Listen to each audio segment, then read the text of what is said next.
If you are new to the channel, then subscribe the channel and press the bell icon for further notification. Okay students, welcome you to lecture 12 of this GATE Engineering Math Calculus series. So today we have taken 3 questions, 27, 28, 29 based on simple integration, and then you can say divergence and one continuities type of questions, normal calculus questions. Okay, then let's start. Okay, in question number 27, this is given divergence of this vector nabla dot a vector is this, where f is a scalar and then it is a vector. Scalar multiplied by a vector will give you a vector, and v is also given, the vector v is given, and they have asked you find the v vector dot that grade of f. Okay, so f is a function of xyz, you remember, that is a function of xyz. Okay, so if I assume my f is a scalar, let me keep it as f only. So what this dot represents? Dot represents, okay, let me write it. This nabla represent del x I, del y j, and del z k. You can refer to theory classes, that is lecture 1 to 3, to have an idea of the divergence. And then if you multiply f with v, so everywhere f will become, this will be fy I cap, fz j cap, and fx f into x into k cap, which is equal to this one, x square y square z, and z square x. Okay, now if you take dot product, what is this? Differentiation of this. Now what is the differentiation of this?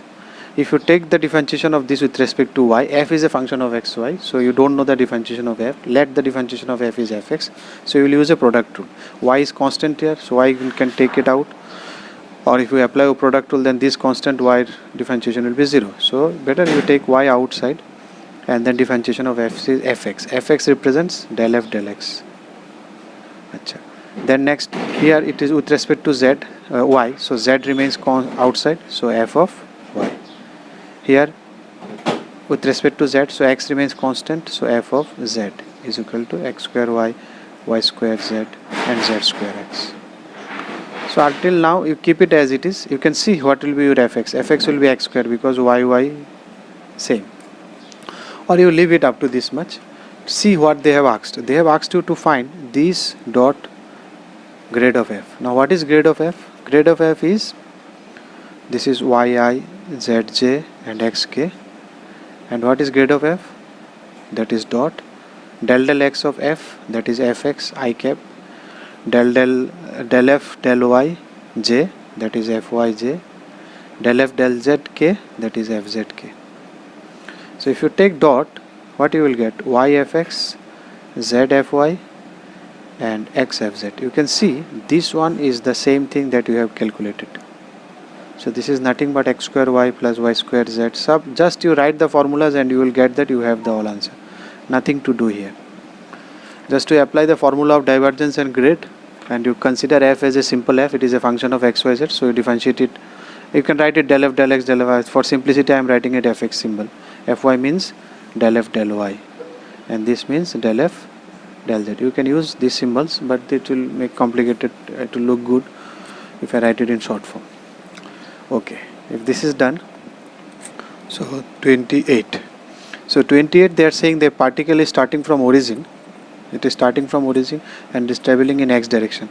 So this is my x direction. So it is traveling in x direction, either positive or negative. They have not said, just in x direction, with a velocity v, pi by 2, which is changing with the velocity is changing. Direction is remaining same. Means suppose first second it is 2 meter per second, then it is 3 meter per second, then it is increasing or decreasing, whatever. The velocity is changing with respect to t. Now at t equal to 3 seconds, they want to find the difference between the what is the total distance it traveled and what is the displacement. Displacement is initial minus final, and distance means the literal distance. Suppose if I move from here to here and come here, so this entire path is my distance, and displacement is only this much. So they want to find this. Suppose this is 10, ultimately this is 2, so they want to find 10 minus 2, 8. They want to find us this difference. So now here you can see, you have a look at the velocity. This velocity is very interesting because it is changing with t, and there is a trigonometry also involved. Trigonometry involved means it can take either plus value or minus value. So you have to think when the velocity will be positive. Velocity positive means it will move in positive direction of x. Velocity negative means it will move in negative direction of x.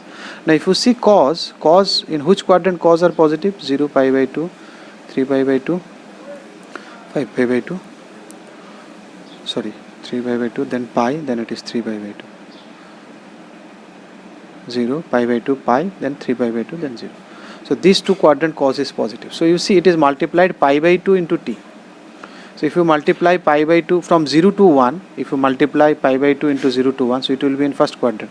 So if t is in between 0 to 1, then your cos pi by 2 will be in first quadrant. This pi by 2 will be in first quadrant. So your cos pi by 2 will be positive.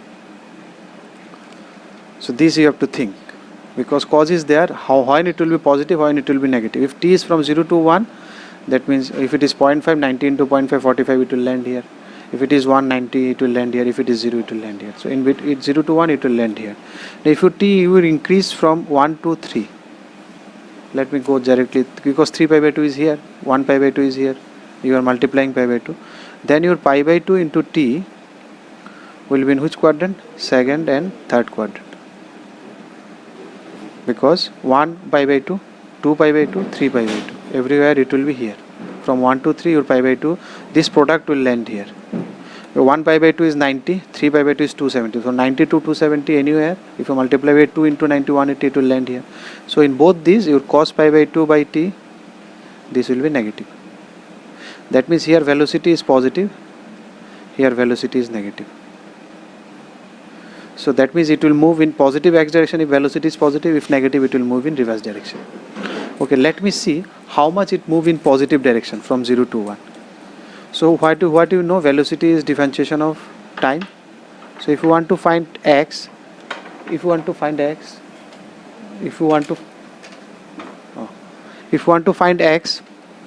then you will integrate v dt.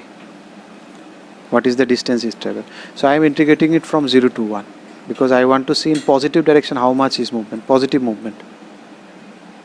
So 0 to 1, pi by 2, cos pi by 2, t dt.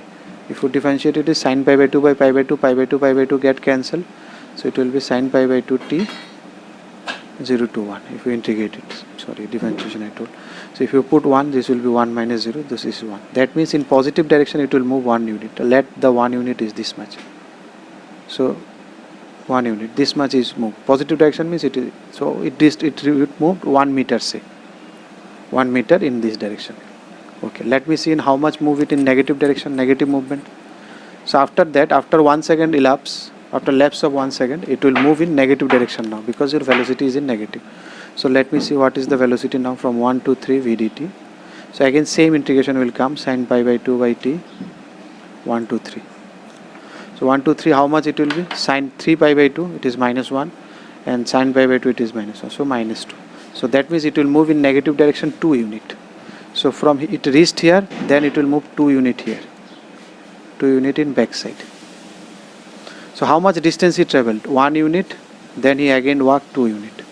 So how much distance? Total distance he traveled, distance traveled is 1 plus 2, 3 unit. But what is displacement? Displacement from origin, it was his original position, origin. So what is this? This is the displacement, net displacement from 0 to this. This is minus 1 because 1, then you go back 1 unit, then you go back 2 units, so you will land it at minus 1. So how much, what is the displacement? This is your displacement is 1 unit. So displacement is 1 unit. So what is the difference between 2? 3 minus 1, 2 unit. So this is the answer 2. So this is a very simple integration question. Just the idea is to look into this. Look into your velocity. What velocity they have given. You can see the velocity is changing because trigonometry is there, so it will be positive and negative. So it will move in one direction, then it will move in another direction. That was the main idea. When it is moving, when it is positive and when it is negative, to find out that using basic trigonometry and then simple integration. A continuous function fx does not have a root in the interval a to b. Okay, suppose this is a, this is b. No root means no crossing in x-axis. What is root? Root means if there is a function x and fx, if it cross here, so this is root, because here the function value is 0. If I say x square plus 2x is my fx, so if it becomes 0, that means you will get some answer of y. Your y, that is your height is 0, y is equal to fx, which is height is 0. For what value of 0 you calculate, x equal to 0 it is. So it is at what point the height becomes 0. That means the height becomes 0 here. So this is the root actually. So no root means no crossing AB. Okay, it cannot cross this x-axis between A and B. Then which of the following statement is true? So what do you think? Because it is a continuous function, so function can come and go there, function can come anywhere and go there, but it cannot cross from here to here. If it is between A to B, outside AB what happened I don't know, but in between A to B it cannot cross this one. So if it is there, it will remain there. If it is up, it will remain up between A to B. So this is your f of A, this is the height f of B. This is your height f of A. Either it can be, so between A to B, either it is upside, either it is downside. It cannot cross this, because it cross, then it crossing the roots. It is getting any roots. So it cannot possible. So either FA, FB both will be positive or both will be negative. So the first option obviously will not be true. It cannot be equal to 0. FA, FB product is equal to 0 means either one of this is 0, which is not possible, because it is saying including A and B. You see this bracket, these are closed bracket, closed interval. That means including A and B there is no roots.